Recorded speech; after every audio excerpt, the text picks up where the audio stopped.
एक छोटे से छेद से क्या नहीं दिख सकता, आप देखो ना, दिख रहा है कि नहीं? छोटे से छेद से दुनिया बर्बाद भी हो सकती है, छोटे से छेद से दुनिया आबाद भी हो सकती है। उत्थान और पतन में शुरुआत मात्र बिंदु मात्र से होती है। उपन्नोदय भोगे वियोग बुद्धि तस्य सो नित्यम। आचार्य कुंद कुंद भगवान कहते हैं, कंखा मणा गदस्य उदयस्य न कुब देनानी।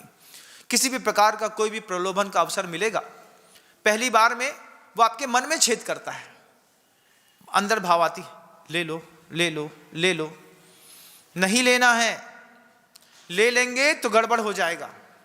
क्या गड़बड़ हो जाएगा?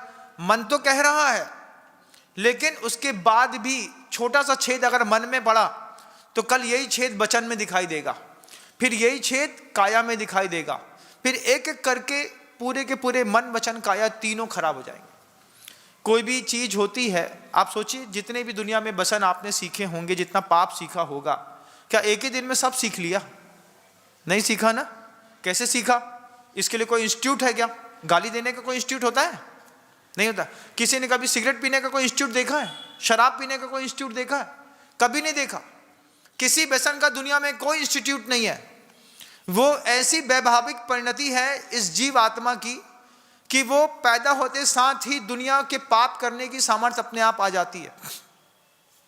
छोटा सा बच्चा जब पहली बार घर के अंदर बे बोलता है, उसी वक्त उसके बच्चे के मुंह के अंदर मां मिर्ची ठूस देती है। क्यों?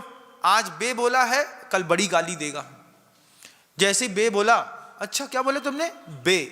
बे बोला तो हरी मिर्ची का छोटा सा टुकड़ा काटा और मुंह में ऐसा हाथ फेर दिया। अब वो बच्चा 5 मिनट तक रोता रहेगा। हरी मिर्ची भी दिखा रही है, बे बोलने पर खिला भी रही है। अब दोबारा बोलो बे, बोलो बोलो बे, बोलो बे, बे बोलो बे। क्यों? बे बोलने पर मम्मी मिर्ची खिलाती है। और आज अगर लड़का 4 गाली दे दे, ओए भाई छोटी सी उम्र में कैसी गाली देता हमारा लड़का, देखो तो सही। क्या हो रहा है? आपको स्टार लग रहे हैं, हमारे लड़के से गाली देते बनता है। कैसी कैसी गाली देते? अरे अबे उनने तो छोड़ो नहीं। अभी हुआ एक जगह, एक लड़के का विवाद हो गया, मैं कहीं पे था, तो वो बच्चे के पिता से बोलता है, ना इसको छोड़ूंगा ना तेरे को छोड़ूंगा, ध्यान रखना, दोनों को कूटूंगा, बल भर के मारूंगा। हमने कहा तुम पिद्दी से 13 साल के लड़के, तुम 35 साल के आदमी से बोला, हम क्यों डरे, हम बिल्कुल ना छोड़ेंगे। उसका पिता बोलता है, महाराज जी उसका पावर बहुत बढ़ गया है। हमने कहा पावर गलत समय पे बढ़ गया है। अगर उम्मीद से पहले लड़का किसी और चीज में जाने लगे, वक्त से पहले कुछ और मिलने लगे, तो लड़के वक्त से पहले नष्ट भी हो जाते हैं। अभी उज्जैन में देख करके आया, 18 साल के लड़के का पुलिस को एनकाउंटर करना पड़ा। क्यों? माता पिता ने इतनी छूट दी थी कि अति की इति हो गई। 19 साल के लड़के, कोई कश्यप है, कोई कौन है, हाँ दुर्लभ कश्यप। अब उस बच्चे का 18 साल के लड़के का एनकाउंटर कर दिया। कितना आताताई हो गया होगा। छोटा सा छेद कहीं से शुरुआत की होगी, माता पिता ने गलत काम की अनुमोदना करी होगी, धीरे धीरे धीरे धीरे धीरे बढ़ते बढ़ते बढ़ते बढ़ते अब 18 साल की उम्र में गैंगस्टर्स बन गए। 18 साल की उम्र में चैन छीन लेना, गला काट देना, गोली मार देना, टांग काट देना, कितनी क्रूरता पैदा हो गई। छोटा सा छेद जब पहली बार पड़ा होगा, तब अगर बच्चे को समझा दिया गया होता तो काश ये दिन ना देखना पड़ता। फिर उसके बाद एक और हुआ, उसी गैंग का एक व्यक्ति जैन था, जो अभी उज्जैन में था, तो वो अंदर था वो लड़का।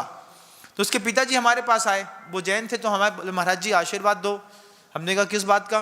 बोले लड़का जो है वो 2.5 साल से जेल के अंदर है, छूटने वाला है। तो हमने कहा अच्छा। बोले महाराज जी आपको पता नहीं है, हमारा लड़का उसकी गैंग में था। हमने कहा इज्जत की बात है कि बेइज्जती की?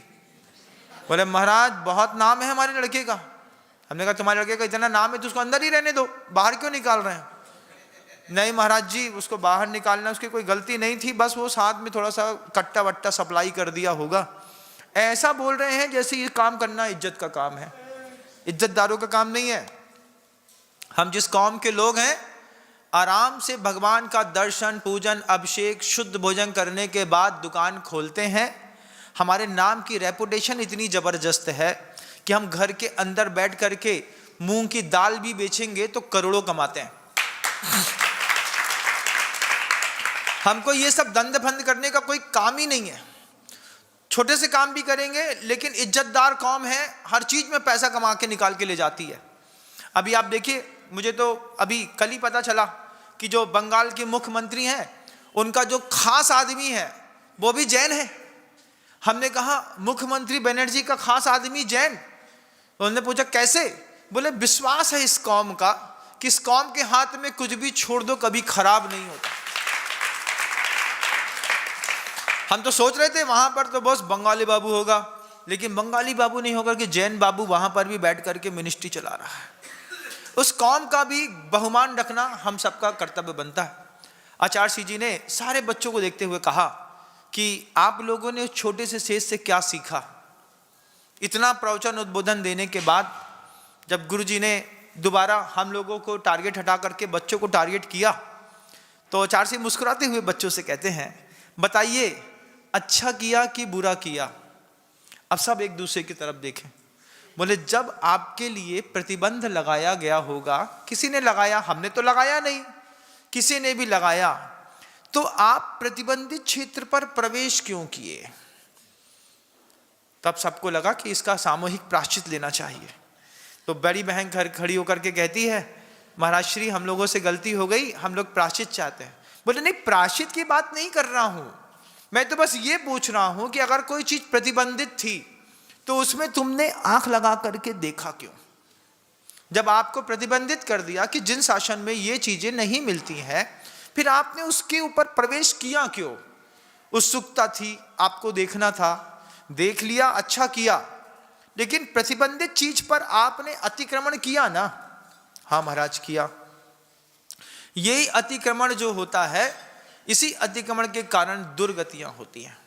मान लो कोई देव होता अंदर, तो आचार्य जी ने मुस्कुरा के कहा तो सब चुप हो गए। फिर आचार्य जी सबसे कहते हैं, ऐसी जितनी चीजें आपके इस डिसिप्लिन लाइफ में प्रतिबंधित हैं, उस प्रतिबंधित चीजों पे आप अतिक्रमण करके वहीं पे क्यों जाना चाहते हैं? जो चीजें हमारे यहाँ प्रतिबंधित हैं वो प्रतिबंधित है, हमारे यहाँ नहीं लिया जाता, नहीं लिया जाता, उसमें तो कोई बात ही नहीं है। अब प्रतिबंधित चीजें चाहिए, और घर के अंदर का माहौल भी ऐसा बना दिया, क्योंकि आपकी मानसिकता में भी ऐसा है कि जितनी भी जैन दर्शन में लिखी हुई बातें हैं वो सिर्फ साधुओं के लिए है। क्या सब चीज साधु के लिए है कि जीव के कल्याण के लिए है? किसके लिए? धर्म जो है वो मुनि के कल्याण के लिए बना है कि जीव के कल्याण के लिए बना है?